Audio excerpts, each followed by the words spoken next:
Hi అండి. Mister attitude Ravan part 22. నేను చెయ్యను మేడం. మిమ్మల్ని ఇక్కడి నుండి మీ రూమ్‌కి పంపమని ఆయుషర్ ఆర్డర్. వెళ్ళండి అంటాడు. తనకు వస్తున్న కోపాన్ని తగ్గించుకుంటూ నేను వెళ్ళను. ఊర్వితో మాట్లాడతా. డోర్ తెరువు అంటుంది. నేను తెరవను. ఏం మాయరోగం? లోపల నా డార్లింగ్ ఎలా ఉందో ఏమో. నిన్ను రోజు నిద్ర లేపితేనే లేస్తుంది. నువ్వు డోర్ తీ. అయ్యో మేడం. మేడంని లేపడానికి సార్ ఉన్నారు. మీరు అవసరం లేదు. ఇక్కడ నుండి వెళ్ళిపోండి. నేను డోర్ తీయను. ఆయుష్ సార్ కూడా లోపలే ఉన్నారా? మీ గొడవ విని నాకు మెసేజ్ పంపించారు. మీరు వెళ్ళిపోండి. ఇక్కడ నుండి మీ రూమ్కి అంటాడు. పాప ఇంకా ఆయు లోపలే ఉన్నాడు అని తెలిసి ఒక్క క్షణం కూడా ఉండకుండా తన రూమ్కి పరుగులు పెడుతుంది. వర్ష గోల తగ్గగానే డింపుల్ మెసేజ్ చూసి చిన్నగా నవ్వుకుంటాడు. ఇక ఫోన్ పక్కన పెట్టి మళ్ళీ ఊర్వి చుట్టూ చెయ్యి వేయడానికి తనని చూస్తాడు. పెద్ద పెద్ద కళ్ళతో ఎన్నో ప్రశ్నలు అడుగుతున్నట్టుగా ఉన్నాయి ఆ కళ్ళు. అతన్నే తల పైకెత్తి చూస్తూ ఉంది ఊర్వి. ఆమెని చూస్తూ ఏంటి డిస్టర్బ్ అయిందా అంటాడు చాలా మృదువుగా. లేదు, మీరు ఇక్కడ అని అడగలేక తల దించేస్తుంది. ఆమె తలను పైకెత్తి తన కళ్ళల్లోకి చూస్తూ చెప్పాను కదా, నీకు నేను దూరంగా ఉండలేనని బంగారం. నీ ఊపిరి నన్ను తాకకపోయినా నేను భరించలేనురా. నువ్వు లేనిదే నాకు నిద్ర పట్టదు. అందుకే వచ్చేసాని అంటాడు ఆమెను హత్తుకుంటూ. ఇంకీలోపు యువరాజ్ లోపలికి వచ్చేసరికి అతని మనిషి ఎదురొచ్చి, సార్ మీకు డీటెయిల్స్ అన్నీ కొంతసేపట్లో తెలుస్తాయి. ఆ రూమ్లో మీరు ఉండండి అని చూపిస్తాడు. ఆ రూమ్కి అటువైపు గ్లాస్ డోర్ నుండి కనిపిస్తూ ఉన్న దాన్ని చూస్తూ అక్కడ మాటలు వింటూ ఉన్నాడు. రూమ్కి అటువైపు ఈశాని చైర్లో కూర్చోబెట్టి ఆమెనే చూస్తూ ఫోటోలో ఉన్న ఊర్విని చూపిస్తూ వివరాలు అడుగుతూ ఉంటాడు. ఈషా ఒక్కసారిగా వాళ్ళందరి వైపు చూసి మనసులో ఊర్వికి చాలా ఫాలోయింగ్ ఉంది. ఎంతగా అడుగుతున్నారు అంటే ఖచ్చితంగా దీని కూడిందిలే అని కొంచెం భయంతోనే ఊర్వి గురించి చెప్తుంది ఈషా. తను ఆర్మానీ గ్రూప్స్లో జ్యువెలరీ వర్క్ చేస్తుంది. నన్ను విడిచిపెట్టండి. తనకి నాకు ఏం సంబంధం లేదు. తన గురించి నాకేమీ తెలియదు అంటూ ఆమెను వదిలిపెట్టండి అని అతని మనిషికి చెప్పి వెంటనే కారులో ఆర్మనీ గ్రూప్స్కి వెళ్తాడు. దారిలోనే వాళ్ళ సెక్రటరీకి ఫోన్ చేసి అపాయింట్మెంట్ తీసుకోమంటాడు. అతని ఆలోచనలన్నీ కూడా ఊర్వి చుట్టూనే తిరుగుతూ ఉంటాయి. అసలు ఊర్విని ఎప్పుడు చూద్దామా అని. అసలు తను ఒక డాక్టర్ అయ్యుండి జ్యువెలరీ డిజైన్గా తను అసలు ఎందుకు వర్క్ చేస్తుంది? అయినా తనకి జాబ్ చేయాల్సిన కర్మ ఏంటి? నిన్నిక్కడ ఒక్క నిమిషం కూడా ఉంచను ఊర్వి. నాతో పాటు తీసుకుని వెళ్తా అని అనుకుంటూ ఊర్వి ఇక్కడెక్కడ ఉంటుంది? తన పేరుపై ఇంకా ఇక్కడ ఏమున్నాయి అని మొత్తం తెలుసుకోమని తన మనిషికి చెప్తాడు రాజు. అతను పంపిన డీటెయిల్స్ అన్ని చూస్తూ ఒక్కసారిగా షాక్ అవుతాడు. ఊర్వి పేరుపై ఇంత పెద్ద విల్లానా? అది కూడా మిస్సెస్ ఊర్వి ఆయు ఆర్మనీ. వాట్? ఊర్వికి పెళ్ళయిందా? మరి అయ్యిందంటారా? గెస్ చేయండి. ఎప్పుడు ఎలా? అసలు నిజంగానే పెళ్ళయిందా? ఫ్రెష్ అయ్యి కిందకు వచ్చిన ఆయు కళ్ళు ఊర్వినే వెతికాయి. అతనికి తెలియకుండానే చిన్న చిరునవ్వు వచ్చింది. అసలు ఎంతలా నాలో నిండిపోయావో బంగారం. నిన్ను చూడకుండా కూడా క్షణం ఉండలేకపోతున్నా అని మనసులో అనుకుంటూ ఆమె రూంలోకి వెళ్ళాడు. డోర్ లాక్ చేయకుండానే. అప్పుడే ఊర్వి కూడా బయటికి రావటానికి సిద్ధంగా ఉంది. ఇద్దరు ఒకేసారి డోర్ తోయటం వలన ఊర్వి పడిపోబోతూ ఉండగా డోర్ వచ్చిన ఫోర్స్ కి వెనక్కి జరగబోయి పడిపోబోతూ ఉండగా ఆయు ఊర్విని ఒక్కసారిగా తన వైపుకి లాక్కుంటాడు. ఊర్వి కోపంగా చూస్తూ ఏంటి మీరు అలా వచ్చేసారు? కొంచెం ఉంటే కింద పడిపోయేదాన్ని తెలుసా? నేనుండగా నీకు చిన్న గాయం కూడా కాదు కదా. ఆ ఆలోచన కూడా రాకుండా చేస్తానని అని ఊర్వి కళ్ళల్లోకి చూసి చెప్తాడు. ఆయు సార్ ఒక్క నిమిషం వర్షతో మాట్లాడి తీసుకువస్తా. అది కోపంగా ఉంది నాపై. మీరు వెళ్ళండి అంటుంది. ఊర్వి వైపు చూసి ఆమె కళ్ళల్లో వర్షాన్ని మిస్ అవుతున్నాను అని అర్థమయ్యి ఓకే తొందరగా వచ్చేయని వెళ్ళిపోతాడు. బెడ్ పై బాసిమటం వేసుకుని అంతర్జాతీయ యుద్ధాల పరిష్కారం ఆలోచిస్తున్నట్టు దీర్ఘంగా ఆలోచిస్తూ ఉంటుంది. ఆమె ఫేస్ ని ఆమె పోస్ ని చూసి నవ్వి వెళ్ళి తన పక్కన కూర్చుని గొంతు సవరించుకుని ఆ సౌండ్ కి లోకంలోకి వచ్చి పక్కన ఊర్విని చూడగానే అమాంతం చుట్టుకుంది. ఏంటి అసలు నీతో మాట్లాడదామంటే అసలు దొరకట్లేదు. అసలు మనం ఇక్కడ ఉండటం ఏంటి? నువ్వు కూడా ఒప్పుకున్నావా? ఆయు సారు పొద్దున్నే నీ రూమ్‌లో ఎందుకున్నారు? అని వరుస ప్రశ్నలు వేసింది. అబ్బా! ఆగవే చెప్తాను. నాకేం కాలేదు కానీ ఆయు సార్ ఆర్డర్. మనం అతనితో ఇక్కడే ఉండాలి అని. అందుకే ఒప్పుకున్నానే. ఒప్పుకోకపోతే ఏం చేస్తాడో అని. ఓకే అన్నా. నువ్వు కూడా నాతో ఉంటావని చెప్పాడు. అదంతా ఓకే. మరీ అని సాగదీస్తూ ఉంటే ఊర్వి మధ్యలో ఆపి, ఆగు. నువ్వనుకున్నదేమీ లేదు. జస్ట్ తనకి రూమ్‌లో నిద్ర పట్టక నా దగ్గరకొచ్చాడు అని అంటుంది. ఓ అవునా! తన ఇంట్లో తన రూమ్‌లో నిద్ర పట్టక వచ్చాడా? సరే సరే అర్థమయ్యిందిలే. ఒసేయ్ ఆపు చంపుతా. పద టిఫిన్‌కని తీసుకువెళ్ళిపోతుంది. అందరూ టిఫిన్ చేసి వర్ష హాస్పిటల్‌కి, ఆయు ఊర్విలు కూడా ఆఫీస్‌కి వెళ్ళిపోతారు. ఏంటి ఊర్వికి పెళ్లి కావడం ఏంటి? మీరు కరెక్ట్‌గా చూసారా? అని అతని మనిషిపై కోపంతో ఫోన్‌లో మాట్లాడుతూ ఉంటాడు రాజు. ఆ! సార్. బట్ వాళ్ళ పెళ్లి గురించి అన్ని రిజిస్టర్ ఆఫీస్‌లో అండ్ మీడియాలో కనుక్కున్నాం సార్. బట్ ఎటువంటి ఇన్ఫర్మేషన్ లేదు. జస్ట్ ఆ ఇంటి రిజర్వేషన్ పేపర్స్‌లో మాత్రమే ఉంది అని అంటాడు. ఓకే. నా కార్మనీ సీఈఓతో మీటింగ్ ఏర్పాటు చేయండి. ఫస్ట్ అవర్‌లో. అది కూడా జ్యువెలరీ డిజైన్స్ గురించి. అతనికి అనుమానం రాకుండా అని కోపంగా ఫోన్ పెట్టేసి కార్‌ని హార్మనీ గ్రూప్స్‌కి వెళ్ళమంటాడు.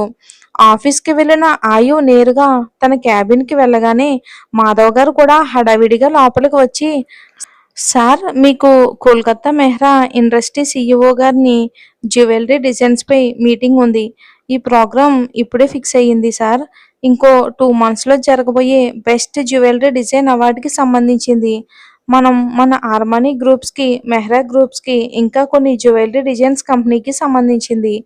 ఏవో ఇంపార్టెంట్ కొన్ని రూల్స్ చెప్పడానికి సెలక్షన్స్ కమిటీ వాళ్ళు వస్తున్నారు మన ఆఫీస్‌కి అని అన్నాడు. వాట్? ఇంత పెద్ద విషయం ఇంత తొందరగా మీటింగ్ సెట్ చేశారా? సంథింగ్ రాంగ్ అని ఒక్క క్షణం ఆలోచించి ఆయువుకి కూడా నిజమే అనిపించి ఓకే ఆ ఏర్పాట్లు చూడండి అని తన వర్క్లో పడిపోతాడు. ఆయు క్యాబిన్ నుండి నేరుగా మాధవ్ గారు ఊర్వి దగ్గరికి వెళ్ళి విషయం చెప్పాడు. అన్ని కంపెనీస్ వస్తున్నాయని చెప్పారు. బట్ మెహ్రా కంపెనీ అని చెప్పలేదు. ఊర్వి కూడా టెన్షన్ లేకుండా వాళ్ళు చెప్పిన రూల్స్ అన్ని నోట్ చేసుకుని దాని ప్రకారం డిజైన్ చేస్తే సరిపోతుంది అనుకుని మీటింగ్ హాల్‌కి వెళ్తుంది. కొద్దిసేపట్లో అన్ని కంపెనీ డిజైనర్స్ వచ్చి అందరూ కూర్చుంటారు. యువరాజ్ కూడా సెలెక్టర్స్ కూడా వచ్చారు. ఇంక మీటింగ్ మొదలు పెట్టడం కోసం ఆయు కోసం చూస్తూ ఉంటారు.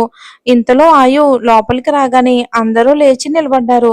కానీ యువరాజు అదే అతన్ని చూడటం మొదటిసారి. కానీ లేవలేదు. అతనికి లేవాలి అనిపించలేదు. అతని చూపు మొత్తం డోర్ వైపునే ఉంది. అందరి వైపు ఒక లుక్ ఇచ్చి రాజ్ వైపు చూశాడు. అతని చూపు డోర్ వైపు ఉండడం చూసి ఎందుకు అనుమానం కలిగి తన చేయిలో కూర్చుంటూ అందర్నీ కూర్చోమని సైగ చేశాడు. అందరూ కూర్చుంటూ ఉండగా రాజ్ నిలబడి ఉండడం చూసి అతని మొహంలో అతని కళ్ళల్లో మెరుపుని చూస్తూ అతని వైపుకే చూస్తూ ఉన్నాడు. అప్పుడే లోపలికి అడుగుపెట్టిన ఊర్విని చూస్తూ అతను కంటిపై రెప్ప వేయటం కూడా మరిచి చూస్తూ ఉన్నాడు. ఆయు కూడా ఉదయం నుంచి సరిగ్గా గమనించలేదు తన బంగారుని. బ్లూ కలర్ డ్రెస్‌లో కాటుక కళ్ళు. ఆ కళ్ళు ఎన్నో మాట్లాడుతూ ఉన్నాయి తనతో. అందమైన మోము. అసలు ఆమెని చూడటానికి 2 కళ్ళు సరిపోవు. ఆమె మాయలో ఉండి ఆమె అందాన్ని చూస్తూ ఉన్న అతనికి ఆమె అతన్నే చూస్తూ ఏంటి అన్నట్టు కళ్ళతోనే అడిగేసరికి లోకంలోకి వచ్చాడు. ఆమె కళ్ళతోనే ఏమీ లేదు అని చెప్పి తన పక్క సీట్‌ని చూపించాడు. ఎంతో ప్రశాంతంగా అతను చెప్పినట్టే చూస్తూ ముందుకు వచ్చి అతని పక్క సీట్లో కూర్చుంది. ఆమె కూర్చున్నాక వెంటనే అతని చూపు మండే అగ్ని గోళాల్లా మారి రాజు వైపు చూశాయి. ఆమె కోసమే 2 సంవత్సరాల నిరీక్షణ ఫలించింది అన్నట్టుగా కళ్ళల్లో ఎంతో ప్రేమను నింపుకుని ఆమెని చూస్తూ ఉన్నాడు. ఆమె వైపు నుండి కొంచెం కూడా చూపు తిప్పకుండా చూస్తూ ఉన్నాడు. అతని చూపుని చూసిన ఆయుకి కోపంతో పిడికిలి బిగుసుకుంది. అతను ముందు ఉన్న ఫైల్‌ని తీసి టేబుల్‌పై గట్టిగా మళ్ళీ పెట్టాడు. ఆ సౌండ్‌కి ఊర్వితో పాటు రాజ్ మిగతా అందరూ చూశారు. ఆయు అవేమీ పట్టించుకోకుండా స్టార్ట్ చేయండి అన్నాడు బేస్ వాయిస్ తో. ఇక మీటింగ్ స్టార్ట్ చేశారు. ఊర్వి ఎవరిని చూడకుండా జ్యువెలరీ డిజైన్ గురించి నోట్ చేసుకుంటూ ఉంది. కానీ రాజ్ మాత్రం ఆమెనే చూస్తూ ఉన్నాడు. మీటింగ్ అయిపోయే వరకు చాలా ఓపిగ్గా ఊర్వి వింటూ ఉంది. కానీ ఆయు మాత్రం రాజ్నే చూస్తూ ఉన్నాడు. మీటింగ్ అయిపోయి అందరూ ఒకే చెప్పుకుని వెళ్ళిపోతూ ఉంటే ఊర్వి ఫైల్స్ అన్ని సెట్ చేస్తూ ఉంది. ఆయో అసలు రాజు ఏం చేస్తున్నాడు, అసలు తను ఈ మీటింగే ప్లాన్ చేశాడు అని తనకు అర్థమైపోతుంది ఆయువుకి. కానీ ఇదంతా ఎందుకు చేస్తున్నాడో తెలుసుకోవాలి అనుకున్నాడు ఆయు. అందుకే రాజుని గమనిస్తూ ఉన్నాడు. అందరూ వెళ్తూ ఉంటే ఊర్వి ఆయు వైపు చూసి వెళ్దామా అంటుంది. హా అని ముందుకు తిరుగుతుంది. ఆమెకి దూరంగా ఉన్న ఆకారం చూసి తల పైకెత్తి చూసిన ఊర్వి ఆమె చేతిలో ఉన్న ఫైల్స్ కింద పడేసి ఒక్కసారిగా రాజుని చూస్తుంది. ఆయు ఊర్విని రాజ్ని గమనిస్తూనే ఉన్నాడు ఇద్దరిని. అసలు ఆయుకి ఇదంతా కూడా చాలా చిరాగ్గా ఉంది. కానీ తప్పదు. ఆమెలో ఉన్న గతం తెలుసుకోవటానికని వాళ్ళిద్దరిని గమనిస్తూ ఉన్నాడు. ఊర్వి ఒక్క క్షణం భయంగా, ఒక్క క్షణం అతని తండ్రికి తెలిసిన మనిషి అని కొంత ఆనందంగా, కొంత బాధగా ఇలా మిక్స్డ్గా ఉన్నాయి తన ఫీలింగ్స్. ఆమెనే చూస్తూ క్యూటీ అని పిలుస్తూ ఆమెనే పట్టుకుపోయాడు. కానీ అతన్ని చూస్తూ ఉన్న ఆయు రాజు ఏం చెయ్యబోయాడో ఒక్కసారిగా ఊహించి ఊర్విని తన వైపుకి లాక్కున్నాడు సడన్ గా. స్టార్ట్ ది వార్, చూద్దాం. ఇన్ని రోజుల తర్వాత ఊర్విని చూసిన ఆనందంలో ఆమెను తన గుండెలకు హత్తుకుని తనివి తీరా ఆమె స్పర్శను అనుభూతి చెందాలని చూసిన రాజ్కు ఒక్కసారిగా ఆయు అలా చేయగానే కోపంగా చూస్తాడు రాజు. అసలు ఊర్వి అయితే రాజ్ని అక్కడ చూస్తున్నాను అనేది నమ్మలేకపోతుంది. అసలు తనకేమీ అర్థం కావటం లేదు. మీటింగ్లో చూశాడా లేక నన్ను చూడ్డానికి, నా గురించి తెలుసుకోవడానికి ఈ మీటింగ్ తనే అరేంజ్ చేశాడా అనే ఊర్వికి చాలా సందేహాలు బుర్రను తొలుస్తూ ఉన్నాయి. ఆయు రాజ్ని ఒక చూపు చూసి ఊర్వి మొహంలో మారుతున్న భావాలు అంచనా వేయటానికి ప్రయత్నం చేస్తున్నాడు. ఇక అదే సమయంలో రాజ్ కళ్ళల్లో ఊర్విపై కనిపిస్తూ ఉన్న అంతులేని ఆరాధనా భావాన్ని చూసి తన్ని ఊర్వి దరిదాపుల్లో కూడా ఉంచకూడదు అనుకుని, బంగారు పద, అలా ఆగిపోయావేంటి అని ఒక రకమైన షాక్తో ఉండిపోయిన ఊర్విని కదిలిస్తాడు. బంగారు అని పిలిచిన అతని పిలుపుకు ఊర్వి వాస్తవంలోకి వచ్చి ఎదురుగా ఉన్న రాజ్ని చూసి, ఆయువుకి నేను ఎవరో తెలియకూడదు, తెలిస్తే అతని ప్రాణాలకే ప్రమాదం. ఆ రాక్షసుడు నా కోసం ఏమి చెయ్యడానికైనా వెనుకాడడు. మరి ఒకవేళ రాజ్కి తెలుసా, తెలిసే నా కోసం వెతుకుతూ వచ్చాడా లేక మీటింగ్ కోసం వచ్చాడా? ఏదేమైనా నేను ఎవరికి అనుమానం రాకుండా ఉండాలి. ఇప్పుడు నేను చాలా జాగ్రత్తగా డీల్ చేయాలి అనుకుని పద బంగారు అని తీసుకుని వెళ్ళిపోతూ ఉంటే అతనితో పాటే రాజ్ని దాటుకుని వెళ్తున్న ఊర్వి చెయ్యిని పట్టుకుని క్యూటీ అని పిలుస్తాడు. నేను నీతో మాట్లాడాలి అంటాడు. చాలా దృఢంగా వినిపించింది రాజ్ గొంతు. అసలు ఆయుకైతే పూర్తిగా మైండ్ పనిచేయటం లేదు. ఎందుకు అంటే అతను పిలిచిన పిలుపు. ఒకవేళ ఊర్వి అతను ప్రేమించుకున్నారా అని ఆలోచన రాగానే ఆయు గుండె ఒక్క క్షణం కొట్టుకోవటమే మానేసింది.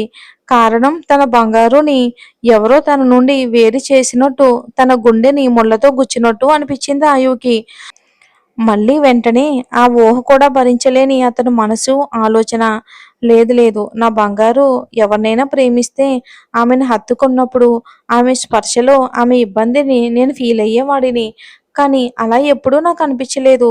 తన బంగారు కోప్పడిందే కానీ నన్ను ఎప్పుడు కూడా దూరం కానీ ఇబ్బంది కానీ అనుకోలేదు అని అతని మనసు మెదడుకు సంకేతాలు పంపగానే మెరుపు వచ్చింది అతని కళ్ళల్లో.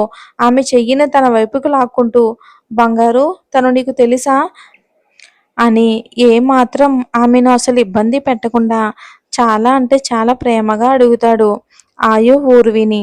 అతని గొంతులోని మాధుర్యానికి ఊర్వి అతని కళ్ళల్లోకి చూసి అతని కళ్ళల్లో ఆమెపై అంతులేని ప్రేమ కనిపిస్తూ ఉంటే చిన్న చిరునవ్వుతో తెలుసు అంటుంది. రాజ్ గురించి ఆమె స్వయంగా ఇంకా ఆమె తండ్రి మాట విన్నదాన్ని బట్టి చాలా మొండి అనుకుంది. జరగకపోతే రాజు ఎంతకైనా తెగిస్తాడు. అది గుర్తుకు తెచ్చుకుంటూ ఒకవేళ నేను రాజుతో మాట్లాడాలి. లేకపోతే ఎలాంటి పరిస్థితులు ఎదురవుతాయో ముందు. అతను అసలు ఇక్కడికి ఎలా వచ్చాడో కనుక్కోవాలి అని ఊర్వి శ్వాసని దీర్ఘంగా తీసుకుని విడిచి, సార్ మీరు వెళ్ళండి. నేను అతనితో మాట్లాడి వస్తానని ఆయు కళ్ళల్లోకి సూటిగా చూసి చెప్తుంది. ఆమె నిర్ణయాన్ని కాదు అనలేక ఆమెను ఒంటరిగా విడిచిపెట్టి వెళ్ళటం ఇష్టం లేకపోయినా ఆమె కళ్ళల్లో కనిపిస్తూ ఉన్న ప్రశ్నలకు సమాధానాలు ఆమె నుండి తెలుసుకోవాలి అని రాజ్‌కి ఆయు యారగెంట్ లుక్ ఇచ్చి, జాగ్రత్త బంగారు, నీకోసం కింద వెయిట్ చేస్తూ ఉంటాను. తొందరగా వచ్చేరా అని ఆమె చెయ్యిని చిన్నగా ప్రెస్ చేసి వెళ్ళిపోతాడు. రాజు, ఆయు, ఊర్వీలు అంత దగ్గరగా ఉన్నప్పుడు ఇక చూస్తూ వస్తున్న కోపాన్ని అదుపు చేసుకుంటూ ఉన్నాడు. ఆమెను ఆయు తాకిన ప్రతిసారి, అతను బంగారం అని పిలిచిన ప్రతిసారి అతని కళ్ళు బలంగా మూసుకుంటూ కష్టంగా తెరుచుకుంటున్నాడు రాజు. అయినా అతను ఆయువుని, ఊర్విని ప్రశ్నించాలి అనుకోలేదు. కారణం ఇందాక అతను చూసిన పేపర్స్. అందులో అతని భార్య పేరు దగ్గరగా ఊర్వి, ఆయు, హార్మనీ అని ఉన్న లెటర్స్ అని అతని కళ్ళ ముందు మెదులుతూ ఉంటే ఏమీ మాట్లాడలేకపోయాడు. అతను వెళ్ళిపోయాక మరుక్షణం ఊరి ముందుకు వచ్చి, అసలు ఏమైపోయావు? ఇన్ని రోజులు ఎక్కడ ఉన్నావు? మీ నాన్న, మీ అమ్మ ఎవరూ కూడా కనబడకుండా పోయారు. మీ బిజినెస్లన్నీ ఏమయ్యాయి? నేను ఢిల్లీ వెళ్ళొచ్చేసరికి నువ్వు నీ ఫ్యామిలీ ఆచూకీ లేదు.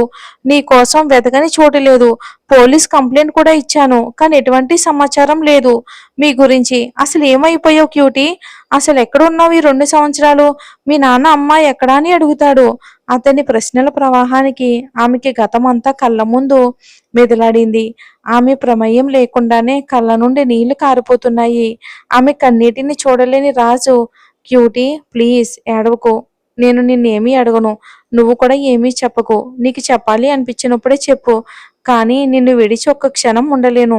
నువ్వు ఈ నువ్వు నాకు కనిపించని ఈ 2 సంవత్సరాల కాలం నా జీవితం ఒక శూన్యంలా గడిచింది. మరి ఏం జరుగుతుందో వచ్చే ఎపిసోడ్‌లో చూద్దాం. ఏమైనా తప్పులుంటే క్షమించండి.